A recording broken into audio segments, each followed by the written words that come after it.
beginning to study landforms, and in the past we have usually just looked at a textbook, or I've got other books that I use, and it's just very flat and kind of boring for students. And so we tried things a little different this year and tried to use the Google Cardboard, and it was really cool because the kids got to see this in 3D. They were able to visit places like the Grand Canyon or mountains and look around and get a three-dimensional 360 view of those landforms. My students were super engaged during this lesson. I'd say that if I had a textbook out, they wouldn't have been. They'd be pretty bored. But in here, you could tell how excited they were. They were saying, hey, look at this. You have to turn around and face this direction. You have to see this. Oh, I saw, whoa, look at the Grand Canyon. You look down, it's so scary. And so they wouldn't have gotten that from a textbook. Today we looked at Google Cardboard and looked at many different landforms. My favorite part about Google Cardboard was the Grand Canyon because when you stepped forward, you felt like you were going to fall into the Grand Canyon. If I didn't have access to Google Cardboard, this lesson would not have been the same. It's kind of boring to look in a book to see these different places, but you know, these kids, they haven't been to the Redwood Forest before, they've never been to the Grand Canyon, and so seeing it in a textbook is not the same as actually being there. And so with Google Cardboard, it's kind of like they went to the Grand Canyon today and they got to see how deep that was. And today they got to experience the Redwood Forest. They got to see how big the tree trunks are and how tall the trees are.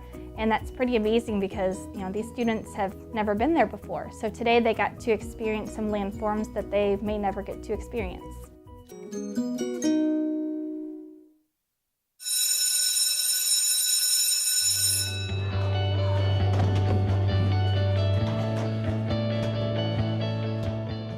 Here we are in the fitness center, which 3 years ago this was a storage room, so we've come a long way. Our vision was for the students to be more interactive with technology and with working out.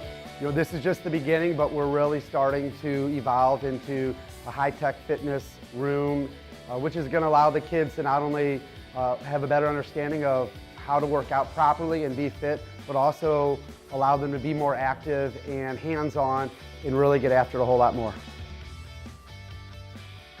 So over in the kettlebell station, there's this little iPad, and it displays different stretches, and it'll like say the names of them, and you can tap on them. It'll show a little video, and it'll display on another TV, so you can have different people in your group watching.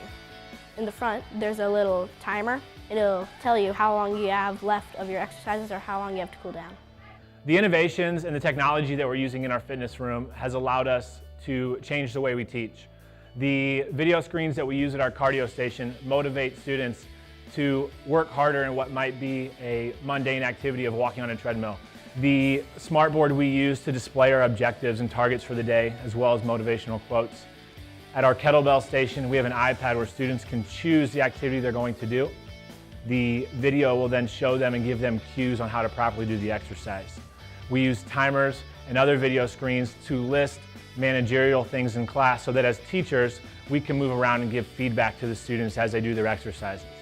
It allows for the students to do more diverse activities and really explore our fitness room and get the most out of it.